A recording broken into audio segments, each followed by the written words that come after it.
Oh les gars, vous savez c'est quoi la dinguerie là? Vous voyez lui là? Eh ben ce qui se passe c'est qu'il vient d'encaisser plus de 1000 balles.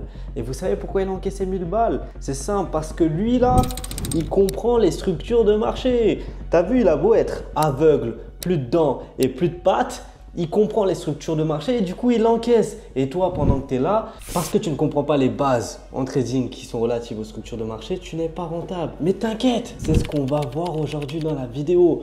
Donc reste branché 2 secondes, je me téléporte et je vais atterrir juste ici à la place de ce kleps. Yo la bonne squad, j'espère que vous allez bien. On va pas perdre de temps aujourd'hui et on va commencer tout de suite.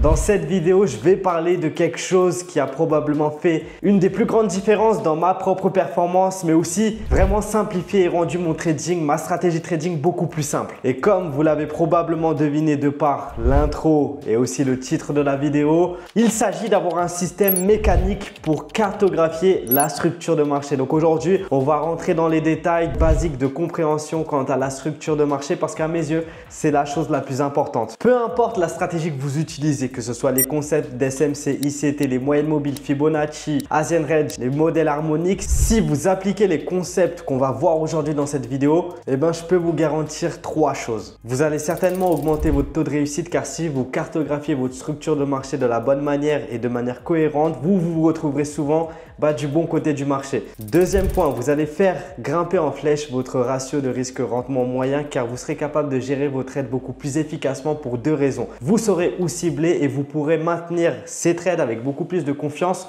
jusqu'au cible global. Et le troisième point, c'est que vous aurez une extrême clarté et une confiance lorsque vous regarderez les graphiques car lorsque vous cartographiez du coup de cette manière, vous savez exactement ce que fait le marché et vous savez ce que vous recherchez dès que vous ouvrez les graphiques. Les gars, la structure de marché, c'est la première chose que je regarde et ça rend mon trading beaucoup plus simple. De base, j'avais prévu de faire une mini-série de plusieurs parties de 10 minutes chacune, mais si vous ne pouvez même pas vous concentrer pendant 20-25 minutes, ça ne va pas marcher. Donc en fait, on va d'abord passer rapidement par un peu de théorie, puis ensuite appliquer cette théorie à l'action des prix sur les graphiques et être beaucoup plus pratique. J'aimerais commencer cette vidéo par cette analogie simple avec l'apprentissage de la musique que j'ai inventé, que j'aime bien. Imaginez que vous appreniez à jouer du piano et quand vous voyez un pianiste professionnel jouer une pièce complexe, ça semble fluide et relativement simple. Les gars, ils passent leurs doigts sur les touches avec une aisance tapeur, tu vois, ça semble presque sans effort. Mais en fait, ça vient de milliers d'heures de pratique et d'une compréhension complexe des différentes techniques et théories musicales. Tout le monde veut directement jouer les morceaux compliqués et impressionnants. Mais si vous n'avez pas posé les fondations solides en apprenant les bases comme les gammes, les accords et la lecture des partitions, vous ne pouvez pas progresser en trading. Encore pire, vous pourriez même vous décourager ou développer de mauvaises habitudes qui, du coup, seront très difficiles à corriger plus tard. Et je pense que c'est une bonne analogie pour le trading car si vous connaissez la structure de marché et que vous avez une méthode solide pour la cartographier, tout le reste dans votre trading vous semblera vraiment naturel et fluide. Et donc en musique comme en trading, il est essentiel de maîtriser les fondamentaux avant de passer aux techniques avancées. Et du coup, une base solide, ça vous permettra de mieux comprendre et d'appliquer les concepts plus complexes et du coup, vous permettra ainsi d'évoluer avec confiance et clarté. Et juste attendez. Avant de commencer, assurez-vous de vous abonner à la chaîne parce que c'est la première confirmation les gars dans votre plan de trading. Abonnez-vous à la chaîne YouTube en cliquant sur le bouton juste en dessous pour ne jamais manquer les vidéos que j'ai postées et que je vais poster. Je tiens vraiment à vous donner toutes les informations possibles qui aujourd'hui m'ont permis d'avoir des résultats. Et pour les personnes qui veulent aller encore plus loin, mon canal Telegram disponible en description de la vidéo rejoint plus de 6000 personnes au quotidien qui reçoivent des conseils que ce soit en trading, en crypto, sur le mindset, des bons plan. Bref, je te retrouve là-bas. Donc l'équipe, on est de retour sur nos écrans, les structures de marché niveau base, très compliqué de faire une vidéo complète là-dessus parce qu'on risque de rentrer dans les détails et l'objectif c'est de diviser tout ça. Si vous voulez la partie 2, faites-le moi savoir en commentaire, ok? Si ça vous plaît, si je vois qu'il y a un bon nombre de likes, un bon nombre de commentaires, vous savez comment je suis, je vous gâterai toujours. Donc c'est donnant un max de commentaires en demandant la partie 2 et peut-être que je la tournerai et on rentrera dans les détails de tout ça. Donc pour commencer les structures de marché niveau base, ce qu'il faut comprendre concernant les structures de marché, c'est que il y a 3 types de structures. tu as la structure haussière, tu as la structure baissière et la troisième qui est la structure en consolidation. Donc, on va se focus pour l'instant dans la tendance haussière. En quoi elle consiste en fait? La tendance haussière, c'est une tendance qui est haussière, qui est ascendante. Vous savez comment je suis, j'aime bien expliquer les choses de manière simple. L'objectif de cette vidéo, c'est pas de rentrer avec des termes très complexes. Donc ici, on est sur une tendance haussière. Pourquoi? Parce que là, ici, c'est la vision théorique et là, c'est vraiment la vision pratique, beaucoup plus technique qu'il y a sur les marchés. C'est pour ça qu'il y en a deux types. C'est que là, quand on parle de tendance haussière, on visualise ça. Donc, des breakouts haussiers, des sommets de plus en plus hauts, des creux de plus en plus hauts. Ça, c'est une tendance haussière. Mais quand on zoome beaucoup plus sur un aspect beaucoup plus technique du marché, en général, c'est ça qui arrive, tu vois. C'est-à-dire que sur les marchés, tu ne vas pas voir ça. Tu vas beaucoup plus voir ça. Donc, en fait, ici, on a un niveau de high. High pour H. Ici, on a ce qu'on appelle HH. C'est un higher high. Pourquoi? Parce qu'en fait, ce haut est beaucoup plus haut que le haut précédent. Donc, c'est pour ça qu'on va l'appeler higher high. Ici, on a le low, ok? C'est tout simplement le low qui est beaucoup plus haut que l'ancien. Donc, c'est pour ça qu'on va du coup mettre ces termes-là. Donc, ce qui se passe, c'est que du coup, on qualifie une tendance haussière par un breakout haussier et ensuite, on a des higher high de plus en plus haut. Donc, ici, on a notre higher high. Ici, nous avons notre higher low ici. Et ce qui se passe ici, c'est quoi? On va le voir tout de suite. Donc, en fait, la structure de marché, il y a plusieurs notions à prendre en compte, ce qu'on appelle les swing high, les swing low et aussi la structure interne. Donc, comment du coup on qualifierait le swing high? On qualifie tout simplement un swing high par le point le plus haut causé par du coup le swing low. À l'inverse, le swing low, ça va être le point le plus bas causé par le swing high. Ok? Jusqu'ici, c'est simple. Et en fait, ce qui se passe, c'est que du coup, là, on a notre point le plus haut sur le marché et du coup, on a notre point le plus bas causé par notre swing high. Et tout ça, en fait, c'est ce qu'on appelle la structure interne. Donc, ce qui se passe dans la structure interne, c'est tout ça. Tu vois, tu peux avoir des retracements, des impulsions, enfin bref. C'est le principe de la fractalité. On ne va pas forcément rentrer en détail. Ça, on le verra dans une autre vidéo concernant les fractalités, les liquidités et tout. L'objectif, c'est de rester simple. Donc là, on a du coup notre breakout haussier, la structure interne qui est cassée, un nouveau higher high, un nouveau breakout haussier, un nouveau higher low, ainsi de suite. Donc là, on a ce qu'on appelle du coup une tendance haussière. Et ce qu'il faut comprendre, c'est que lors d'une expansion haussière, overextended market, le marché va s'étouffer. Okay? À ce moment-là, il y a deux solutions. Soit en fait, il y aura le principe de distribution qui est week off, soit on aura un break-off structure tout simple. Et donc en fait, c'est des questions qu'on doit se poser à chaque fois pour comprendre le contexte de marché et comprendre où est-ce qu'on se situe exactement. Et comprendre la tendance, ça te permet de comprendre où est-ce que tu te situes et quel type de position tu vas pouvoir prendre. Parce que prendre une vente alors que tu es en tendance baissière sur tous les biais, c'est pas cohérent. Et l'objectif en fait, c'est de comprendre où est-ce que tu te situes pour au mieux prendre tes décisions d'achat et de vente. Donc ici, voilà, structure tout simple au niveau de la tendance haussière. Et maintenant, voyons la tendance baissière, c'est tout simplement la même chose mais à l'inverse. Donc ici, nous avons des breakouts baissiers. Ça veut dire qu'à chaque fois, cette structure est cassée à la baisse par une impulsion. Ici, c'est la même chose, c'est cassé à la baisse par une impulsion, cassé à la baisse par une impulsion. Du coup, c'est une tendance baissière, c'est une structure baissière. Ça, c'est la vision un peu plus théorique. Mais ce qui se passe sur les marchés, c'est véritablement ça. Donc, on a une impulsion, un retracement qui crée du coup un lower high, un lower low. Ok, le même principe. Donc là, le lower high, c'est ce point-là. Ça, c'est notre nouveau lower high. Ici, nous avons notre lower low. Ok, et encore un point bas. Donc, en fait, le principe d'une tendance baissière, c'est des points qui sont de plus en plus bas, des sommets qui sont de plus en plus bas, causés par aussi des breakouts du coup baissiers. Et ensuite, même principe que tout à l'heure, swing high, swing low. Ici, nous avons notre structure interne. Il faut toujours observer ce qui se passe dans la structure interne. Et donc, après, tu as ce principe de breakout baissier, lower low. Le marché reprend de la puissance pour envoyer une nouvelle charge. Moi, j'aime bien parler comme ça, c'est qu'en général, quand le marché retrace ou qu'il consolide, c'est comme si il rechargeait de nouvelles munitions pour envoyer une nouvelle rafale. Donc, super important de comprendre où est-ce qu'on se situe à chaque fois. Ok? Et pour le même principe, lors d'une expansion du coup baissière, le marché va s'étouffer. À ce moment-là, il y a deux solutions, soit week off, soit break off structure. Et donc maintenant, notre troisième type de structure à comprendre, c'est la troisième. Nous avons la structure en range consolidation. Le range, c'est tout tout simplement un ping-pong. Ok, c'est que le prix réagit entre deux niveaux. Ici, par exemple, il réagit entre les 1,61084 et 1,60992 et tu vois que ça dépasse pas, ça crée pas forcément de plus haut net ou de plus bas net. En général, dans ce genre de marché, on te conseillera toujours d'attendre. C'est-à-dire que moi, dans ma stratégie trading, lorsqu'on est en range ou en consolidation, je ne vais pas forcément rentrer parce qu'il n'y a pas de décision claire. Quand tu vois un marché en range, c'est que le marché, il est indécis. Toi, tu es qui pour venir et te dire « Ok, ça va partir à l'achat ». À part être Madame Irma ou le mec qui regarde la boule de cristal dans Dragon Ball, t'es personne. Arrête ça de suite. Donc, marché en consolidation, on attend, on observe, on essaie de voir s'il y a de la liquidité à récupérer. Ça, je ne vais pas encore une fois rentrer dans les détails là-dessus, mais on verra ça plus tard. Donc voilà un exemple d'un marché en général. Donc ici, je pense que vous le comprenez, on a des high, higher high, higher high, higher low, higher low, higher low. Pourquoi? Parce que du coup, c'est ascendant, que du coup, nos sommets sont de plus en plus hauts, qu'il y a des breakouts, des break-off structures haussiers. À chaque fois après le retracement, la nouvelle impulsion haussière vient casser la dernière structure et nous crée un nouveau high, donc higher high, haut qui est beaucoup plus haut. Et ici, du coup, nous avons un low qui est plus haut, donc higher low. Et à chaque fois, c'est la même chose. Vous voyez, breakout structure, breakout structure, breakout structure. Donc, on a un marché ascendant. Ici, on est beaucoup plus sur une tendance haussière. Et après, ce qui se passe, c'est qu'on arrive beaucoup plus dans un range. Le marché est en train de s'essouffler, ok? Il est en train de s'essouffler, il est dans une indécision. On ne sait pas trop ce qu'il va faire.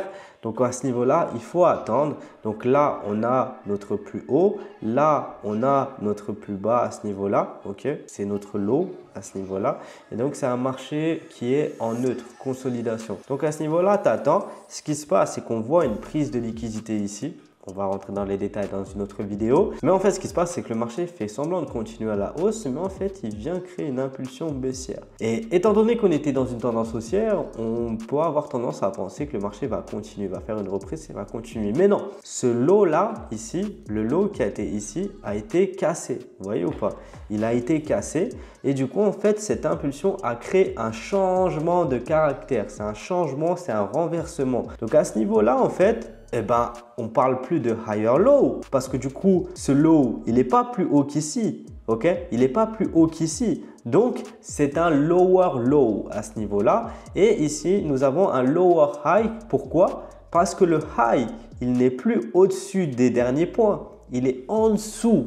Ok, en fait, nous avons un haut qui n'est plus de plus en plus haut, mais qui vient de créer un point bas, donc lower high. Et ici, du coup, parce que du coup, le dernier low a été cassé et qu'il y a des breakouts baissiers, on est plus dans un renversement et du coup, le marché est en train de partir à la baisse. Et ici, nous sommes sur une tendance qui est baissière. Donc là, on a un marché en général et c'est pour ça que c'est super important de comprendre à chaque fois où est-ce que tu te situes sur des grosses time frame. C'est super important de comprendre où est-ce que tu te situes sur des grosses time frames, sur des grosses unités de temps pour comprendre le contexte de marché et pour comprendre quelle position tu vas pouvoir prendre. Par exemple, quand tu es sur un marché qui est ici, tu vas plus favoriser les achats à long terme que les ventes à long terme parce que les ventes, à la limite, tu peux en prendre ici sur les niveaux de retracement. Mais étant donné la puissance du mouvement, eh ben, tu ne vas pas manger beaucoup. Mais les points qui seront intéressants seront toujours des achats parce que ça crée toujours des points de plus en plus haut. Ok, donc par exemple pour une tendance haussière, ce point là ça sera un achat long terme, ce point là ça sera un achat long terme, ce point là ça sera un achat long terme. Mais quand on arrive dans ces points là, ça sera plus des ventes court terme et c'est l'inverse pour une tendance baissière. Ce point là ça sera du coup notre vente long terme, vente long terme, vente long terme, vente long terme. Donc toujours comprendre où est-ce que tu te situes parce que ces informations concernant la tendance te permettent d'avoir des informations aussi par rapport à tes targets. Ok, donc je vous en ai brièvement parlé tout à l'heure. Le changement de caractère, qu'est-ce que c'est? En fait, c'est le shosh. Ok, le changement de caractère, c'est tout simplement le premier signal d'un potentiel retournement. Donc là, nous avons un marché en tendance haussière. Au lieu de continuer sa hausse après ce point de reprise, en fait, il vient casser ce niveau, cette structure, il vient casser ce lot. Donc en fait, c'est le premier signal d'un potentiel retournement. Donc à ce niveau-là, tu ne vas pas forcément prendre une vente tout de suite, tu vas attendre un retest qui va se faire à ce niveau-là. Le retest, il a été fait et là, il vient continuer sa baisse après ce shosh. Ok, donc c'est toujours important de rajouter ces confluences, donc analyse multi-time frame, zone de supply et de demande et zone de liquidité. Ok, donc ici, nous avons un marché qui est en continuation baissière et à travers ça, au lieu de continuer une baisse de cette manière-là, Bah, ce qui se passe, c'est qu'il se renverse. Il crée un choc, donc c'est un signal de potentiel retournement. On attend un retest et on prend le mouvement inverse. Donc maintenant, la question qu'on se pose en fait, c'est pourquoi en fait le marché forme des structures? Donc c'est un sujet très intéressant qui vous permettra de pousser plus loin votre réflexion. Pourquoi le marché forme-t-il des structures? Et vous allez constater que tout ça, ça repose sur une logique qui est très précise. Quand on débute en trading, on apprend souvent les figures chartistes, les supports, les résistances, les lignes de tendance, tous ces principes de base qu'on trouve facilement sur Internet. Et bien que certains traders réussissent avec ces méthodes, moi j'ai personnellement rencontré des difficultés à être rentable en les suivant aveuglément. Le véritable problème, ça réside dans le fait qu'on applique des concepts sans vraiment comprendre pourquoi ils fonctionnent ou échouent. Et quand les choses ne se passent pas comme prévu, il ne suffit pas de dire que c'est une question de malchance. Personnellement, moi, j'ai besoin de comprendre et d'apprendre de mes erreurs pour progresser. Et la découverte des concepts de ICT, de la SMC, ça m'a apporté des réponses concrètes et ça m'a permis de devenir enfin rentable sur les marchés. Et en fait, ces concepts nous aident à comprendre où se positionnent les grandes institutions financières comme JP Morgan, dont l'actionnaire majoritaire est BlackRock, qui lui-même est influencé par Vanguard. Donc pour comprendre pourquoi le marché forme des structures, il faut se poser deux questions essentielles. Qui est la smart money? La smart money, ça représente les grandes institutions qui contrôlent le marché. Par exemple, sur le marché des devises, ça inclut des acteurs comme JP Morgan. Et ces acteurs, en fait, ces institutions, elles ont une influence considérable sur le marché. Et la deuxième question à se poser, c'est pourquoi une entité qui contrôle le marché chercherait-elle à se mettre du coup en perte? Parce que si vous contrôlez le marché, ça serait totalement illogique de se mettre volontairement en perte.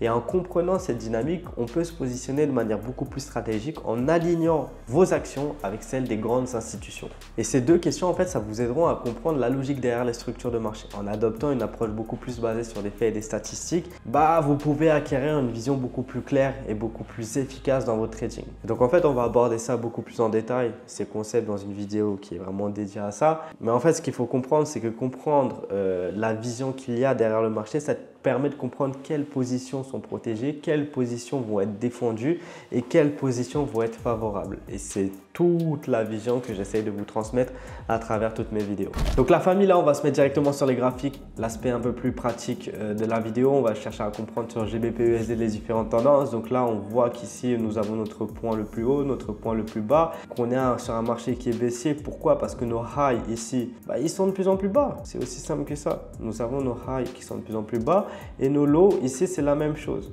Nos lows sont de plus en plus bas. Donc jusqu'ici, je pense que vous comprenez, c'est un marché en continuation qui est baissière. Donc à travers ce niveau-là, tout ce niveau ici, c'est ascendant.